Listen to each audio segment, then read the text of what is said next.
కొన్నూరు ఆంజనేయ స్వామి మూల విరాట్ ఏకశిలా విగ్రహం చూస్తేనే జన్మధన్యం.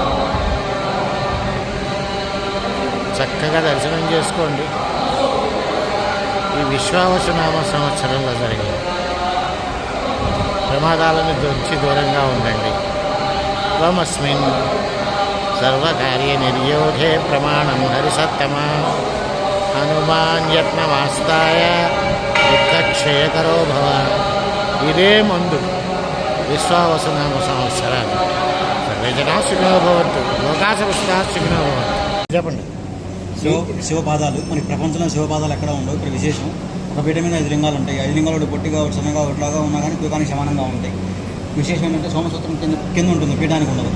వెనకాల మూలవిరాట్ శివపాదాలు, శివుడికి ఎదురు వినాయకుడు.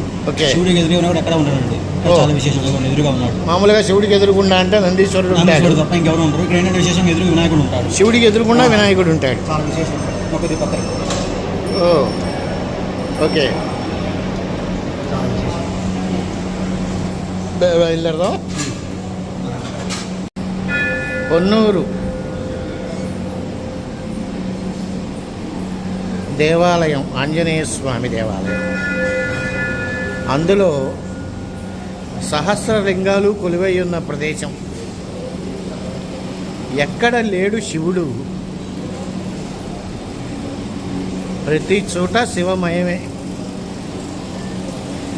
ఇక్కడ లోపల ఎంత ప్రశాంతంగా ఉంటుంది అంటే, మనం ఆంజనేయ స్వామి గుడికి వచ్చామా, శివుడి దర్శనం కోసం వచ్చామా అని తాపత్రయపట్టం కన్నా అందరూ ఒక్కటే అనేది అర్థం చేసుకుంటే చాలా అద్భుతంగా ఉంటుందేమో. అలాగే ఇక్కడ ఈశ్వరుడు మనుష్య రూపంతో పాటు లింగ రూపాన్ని కూడా ధరించి ఉన్నాడు. అదే ఈ శివలింగం పేరేంటి? సహస్రలింగేశ్వరుడు. ఇలా ఎన్నో అద్భుతాలు. మనమే ఆ కులం ఈ కులం అని కొట్టుకు చస్తున్నాం. ఉన్నది ఒకటే కులం, దైవ కులం.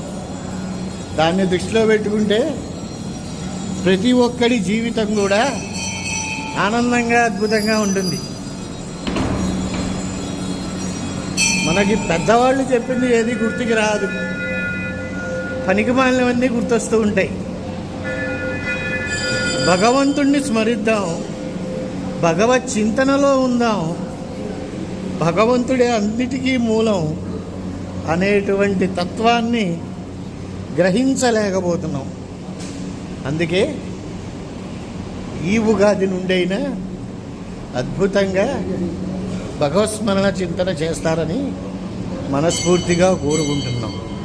ఈ ఉగాది ఎలా ఉంటుంది అనేటువంటి సందేహాల కన్నా వచ్చే ఏ ఉపద్రవాన్నైనా సరే తట్టుకొని నిలబడగలిగేటువంటి శక్తిని ఆ పరమేశ్వరుడు అనుగ్రహించాలని మనస్ఫూర్తిగా కోరుకుంటూ, వచ్చేవి ఎంతటి గొప్ప విపత్తులైనా సరే, అవి ఏ ప్రమాదాలైనా సరే, ప్రమాదాలన్నింటినీ కూడా దూరం చేస్తూ భగవచ్చింతనని పొందుతూ ఉండాలని మనస్ఫూర్తిగా కోరుకుంటున్నాను. అన్నీ ప్రమాదాలే జరుగుతూ ఉంటాయి. శివపాదాలు, పంచలింగాలు, అన్ని అంటే అన్ని ప్రమాదాలు జరుగుతాయి. కాస్త తట్టుకోండి. ఆ ప్రమాదం జరగదు, ఈ ప్రమాదం జరగదు అనేదేమీ లేదు. విశ్వావసునామ సంవత్సరం ప్రతి ఒక్కళ్ళకి ఒక గడ్డు సమస్య. అన్నీ ప్రమాదాలే. భూకంపాలు కానీ, వాహన ప్రమాదాలు కానీ, జలప్రళయాలు కానీ. మళ్ళీ ఇంకొకసారి గుర్తుపెట్టుకోండి, కేదార్నాథ్ ఏ విధంగా మునిగిపోయిందో అదేవిధంగా మునగటానికి రెడీగా ఉంది. సో భగవత్ చింతనే శరణ్యం. సర్వే జనా సుఖినో భవంతు, లోకా సమస్తా సుఖినో భవంతు.